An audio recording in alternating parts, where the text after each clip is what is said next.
How's it going, YouTube? Cornwolf here, back with another video. I'm going to do something a little bit different this time. It's a video that quite a few of my subscribers have been requesting. A few people on the forums I go on have been requesting as well. And it's a noob's guide, if you like, on anybody that's new to Forza and new to these types of driving games. The likes of Need for Speed, etc. Apart from the old school Need for Speed games like Underground and that, which were ace, they tend to just do the upgrading automatically for you. And obviously with a sim game like these, it's a little bit more in depth. So this is one of a few back to basics series that I'm probably going to start doing. And all it's going to teach you and show you is literally the basics of modding a car and tuning a car. This one in particular is just about modding, so it's going to show you the different parts you can put on a car, why you wouldn't put some parts on, why you would put some other parts on, and basically just giving you an overview of what upgrades to put on a car and what they do. Everybody tunes and upgrades a car in their own way. There'll be a few people that will do it the similar way. There's only so many ways you can modify a car, but this will hopefully give you a bit of insight on what to do. My way might not necessarily be the right way or work for you, and vice versa with other videos that you watch. So the car we've got on screen at the minute is the 1997 Honda Civic Type R. So what I would recommend doing is buying the car. It's fairly cheap, starts in the D class. Take it for a spin. This is me just taking it around the Top Gear track. At the start of the video you saw me go on that little bit of a grass there on the first lap. But take it out for a spin, see what you think to the car on a certain track that you're familiar with, and then do these modifications, which we're going to get to in a minute, and take it out for another spin, and then you'll be able to see the difference there. This video of me driving the car was actually taken before I had my game capture card, so it has paused there for some reason. I'm not sure why. But anyway, we're going to get to the tuning in just a second. So take it out for a spin first, do these mods, take it afterwards, and then hopefully we'll do another back to basics on just some very simple tuning.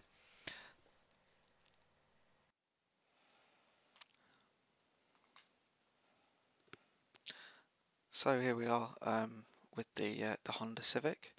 So we're going to go into the tuning setup, and we'll get started on the first tutorial about the modifications that you can do in the upgrade shop. So first of all, you can see on the screen that we've got the quick upgrade. I don't recommend you use this when you're doing the league races. It will automatically do this for you. It might not be obvious to an extent unless you look, but it will automatically upgrade it. And the problem is when the computer upgrades your car, it's normally toss. They add all sorts of random upgrades, and they will get you to whichever one of these PIs is required for that league, and they normally just try and bang you in as much horsepower as possible, which isn't always great for reasons I'll explain shortly. The only good thing is about this quick upgrade is it normally tells you the maximum your car can go to that you've selected. So this one can go as low as a D class, and it can go as high as an A class. I'm not sure that I'd take this fully up to an A class because I don't think it'd be competitive. For this tutorial we'll take it up to a B, just so I can show you more of the upgrades. Realistically you're probably looking at a C or a B anyway. An A, I don't think it'd be competitive enough. Might be worth a go, but it won't be competitive. Potentially. Hey ho. Depends how good you are at driving. But anyway, so yeah, don't use the quick upgrade. And this tutorial will hopefully show you a way to upgrade your car, at least give you some insight so you can at least upgrade it yourself. And then we may go on to tuning on later videos. So if we just back out of that, I always go all the way over to the right and start with the conversions.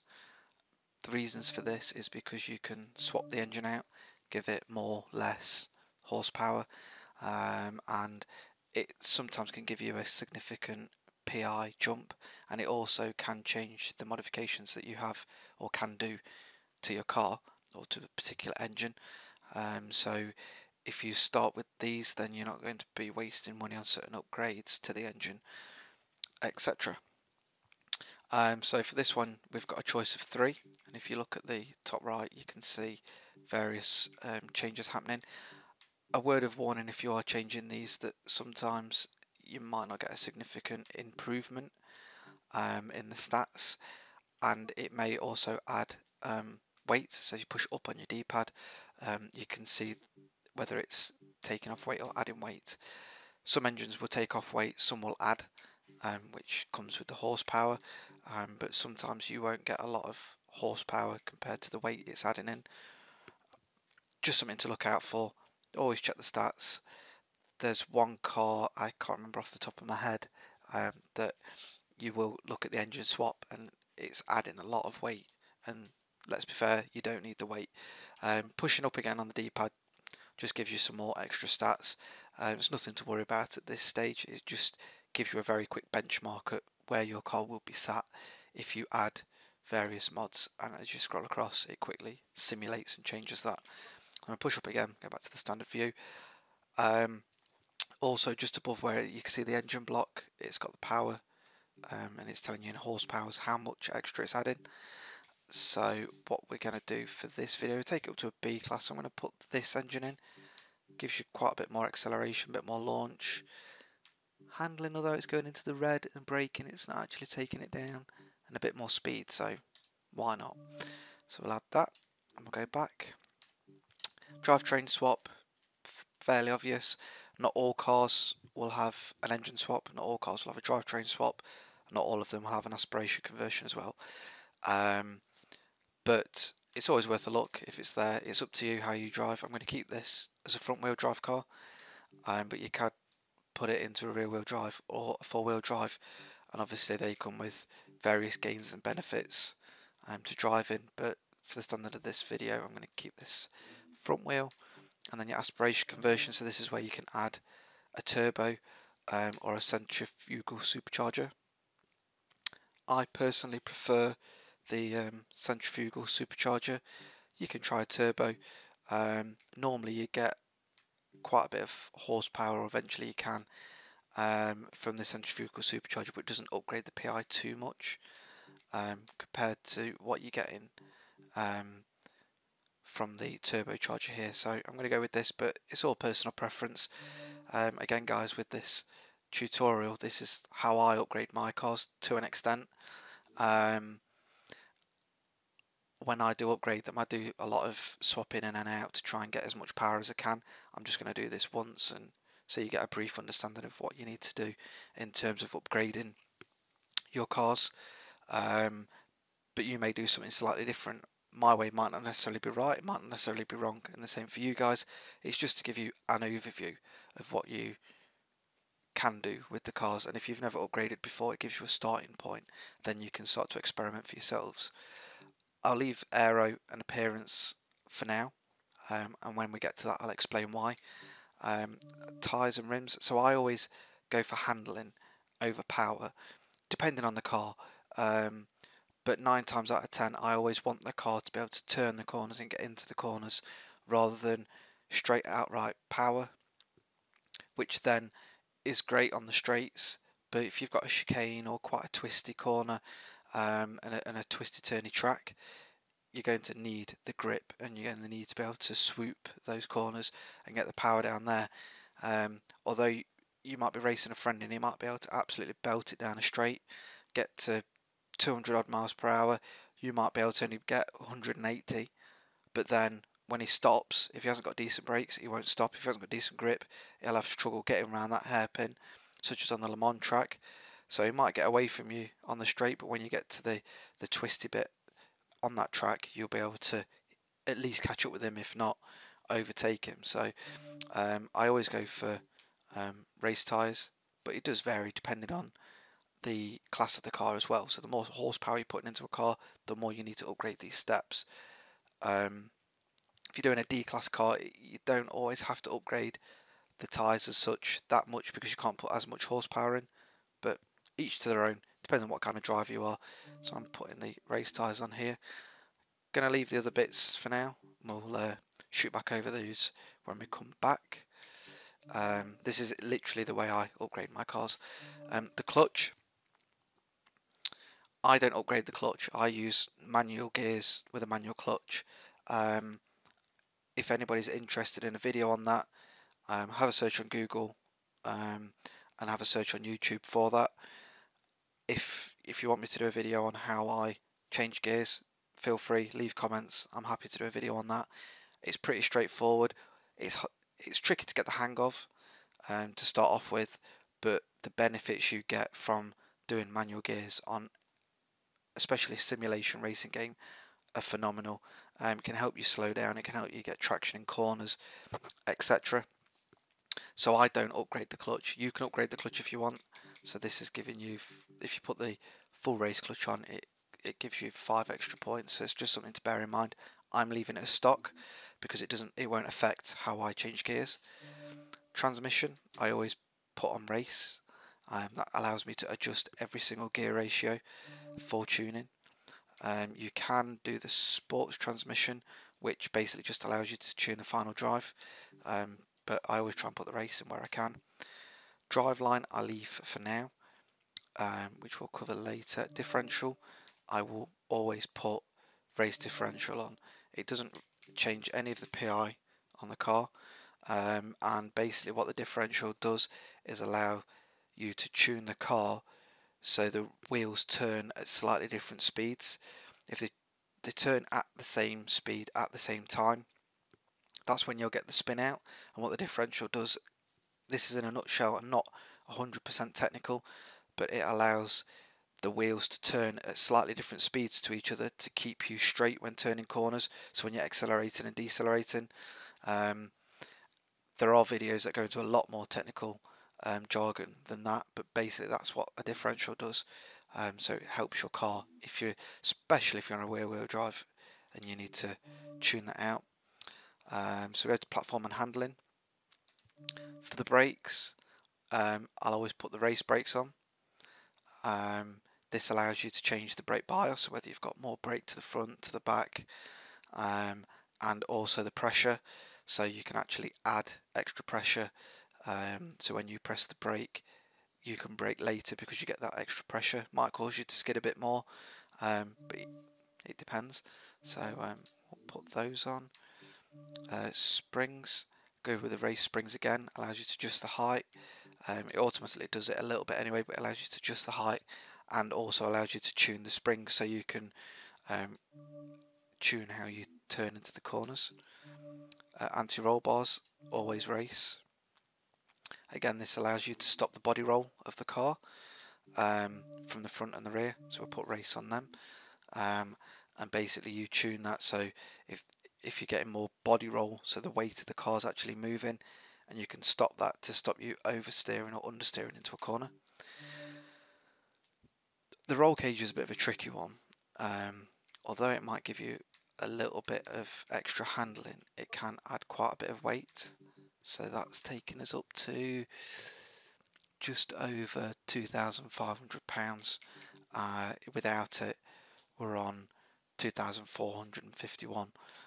And the extra benefits it gives us is just 1 point in both handling and braking. You could just put the stock bar on. Excuse me. The stock bar, which I believe is the bar that just goes across under the bonnet or under the hood. Some race cars, such as an RX-8, has a bar across the front of the engine which just keeps it a little bit more rigid. We could come back and add that later on if we've got some PI to spare, but leave that for now. Weight reduction reduces the weight of the car, so you'll naturally go a little bit quicker, so you've not got as much weight to pull behind you. It's like taking people out of your car, and it strips all the unnecessary things that you get in a stock car if you're taking it to a race car. The only issue is it significantly increases your PI of your car, so it depends on what you're tuning towards. For now, I'm just going to leave that as stock. I'll back out of there and we'll go into the gubbins, so we'll go into the engine. I'm just going to quickly make sure some of the things were automatically on. Potentially when I was testing out ready for this video. Don't think we've got any engine bits on here.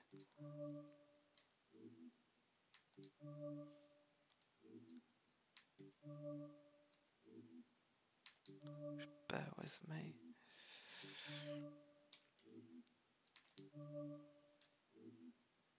No, right, that's fine. So, as you can see, we've got a lot of options. Not all cars have all the options. Some cars you'll buy that will be not necessarily pre-tuned, but when you buy it in a shop, there'll already be certain modifications on it, or you can't change the air filter or the coolant or the exhaust. So you don't always get these options, but this one's got a lot of the options.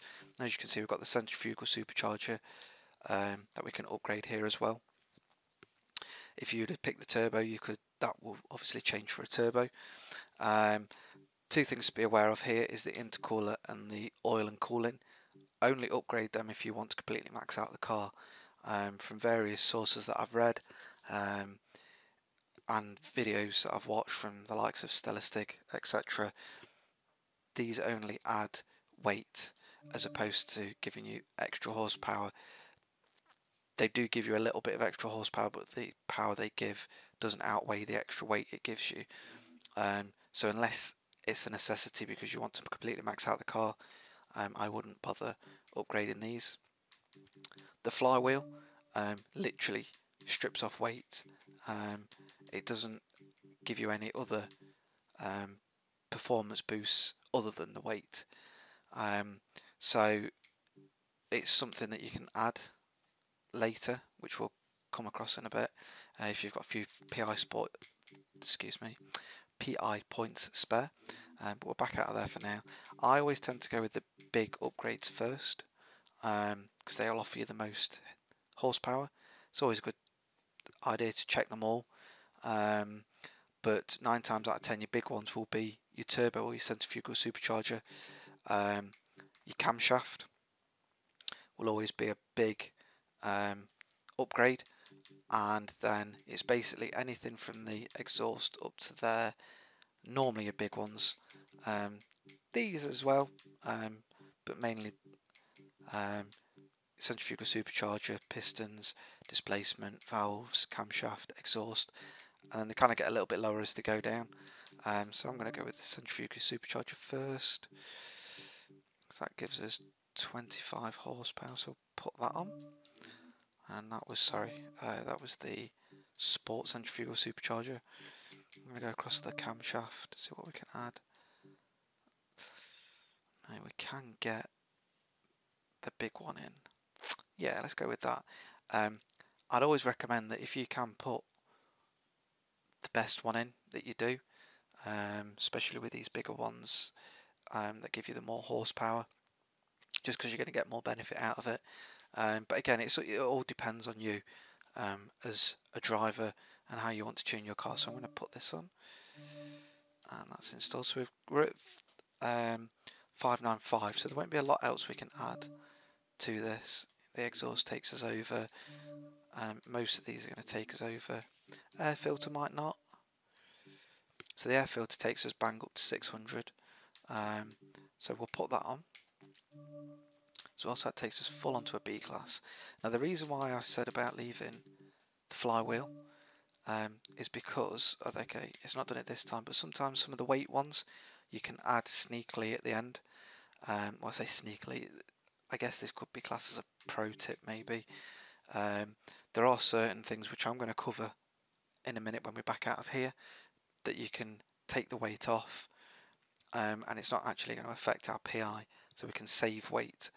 So nothing there, so we'll back out of here because there's nothing else we can add. So go back. Platform and handling, we could have a look at this chassis. So if we did add that, it's actually taking up a PI over, so we can't really add that. And again, with the weight reduction, that's going to increase us quite a bit as well. So there's nothing we can add there. Back to the drivetrain, and if we go to the drive line, and unfortunately there's nothing we can add there. It does only take us up by 1 point though, so it's just something to bear in mind for other cars. I think this is quite a light car to start off with. If you've got a fairly heavy car, you can sometimes sneakily take off a few pounds here and there, but unfortunately nothing there. So back to your tyres. The tyre width I'm not going to bother with on this video, but basically the fatter the tyre, the more contact, as it says on the left there, you get more contact with the pavement or the tarmac, and it will increase your traction, but it will significantly increase your PI. But let's have a quick look at rims, because if we scroll across, so you'll see, so these rims here save us £2, and we're still in the B class. Some of them will add weight.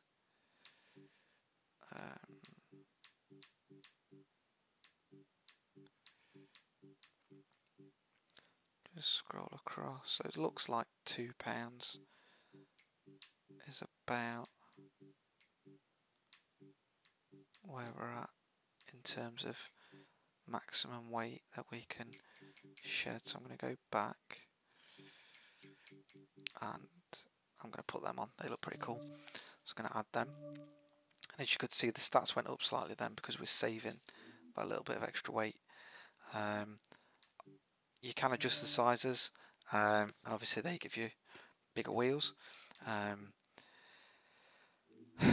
To explain that, you can read on the left that basically the bigger the wheels, it gives you a low profile tyre and it increases the responsiveness, so you haven't basically got as much rubber between the rim and the tarmac or the pavement, which then allows you to turn into the corners better. But again, with the tuning, you can tune that out anyway. So if we go to the aero and appearance, and basically the front bumper, you can some of these will give you a 1 or 2 PI. For the purposes of this video, I might take it into another video and show you how to tune the car. But for this build, I'm going to put the front bumper on. Now it does take the PI up, takes us 2 points over, but we'll add that on because it does have some gains. But if you put the rear wing on, it actually takes us down a few points because the rear wing is actually adding drag rather than taking drag away, but it does allow you to tune the car out. So as you notice, it's taking us down 4 speed, but gives you better handling and better braking. So I'm going to add that on. So now we've got 4 points to play with. Rear bumper, this is just all cosmetic really. What looks the best? Go with that one. And the skirts do reduce the drag, so -1% drag. So go with whichever ones you think look best. Doesn't adjust the PI in any way. So now we've got 4 points to spare. So back where we started. So you can either go for another engine upgrade. So we lost a bit of speed when we added the rear wing. So let's see if we can get that back up to where we were. Can't add the air filter, so it's just a matter of going through them all, seeing what you can add. We might not be able to add anything here. Some of them just give you a bit too much.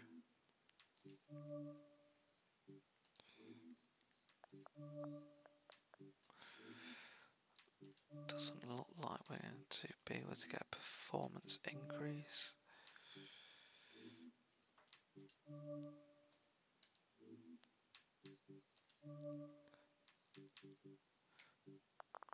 So what we'll do is put the flywheel on, saving a few pounds there. It's not actually increasing the speed, but technically it will because we're saving weight. So it takes us to 599. I'm going to back out of here and we're going to go up to Drivetrain and we'll go to the drive line and we should be able to add. So if we put the race drive line on, saves £11.7, takes us up to a steady B class, full B class. So that's the build. If you have any questions, please ask below in the comments. But this is basically the process I go through to upgrade my car. Sometimes I might change some of the engine swaps, so where we've put the race camshaft in, you could potentially knock that down. So it will take 25 horsepower off, but you could add other things in if you wanted to add other things. It's entirely up to you. While we're in this menu, anybody that's doing the build along with me, if you look on the right hand side, just to go through the stats, we've got the speed at 6.5, handling 5.1, acceleration of 8.0, launch is 7.5, and braking is 5.4. Just going to push up on the D-pad. So we've got power of 338 horsepower, torque of 294, and weight is 2,454 pounds, and the front is 63%, and the displacement is a 2-litre engine. And just to go through the benchmarking stats, I've got 4.290 seconds for 0 to 60. 0 to 100 is 10.384 seconds, and the top speed is 173.2 miles per hour. Brake distance is 93.4 foot, and the 100 miles per hour to nothing is 252.8 foot. Lateral G is 1.24 and 1.19. So as long as you've got those stats, we've got the similar build. You may have tweaked some things, you might get some things a little bit quicker, maybe a little bit slower, but have a play around, guys. I'll do another video.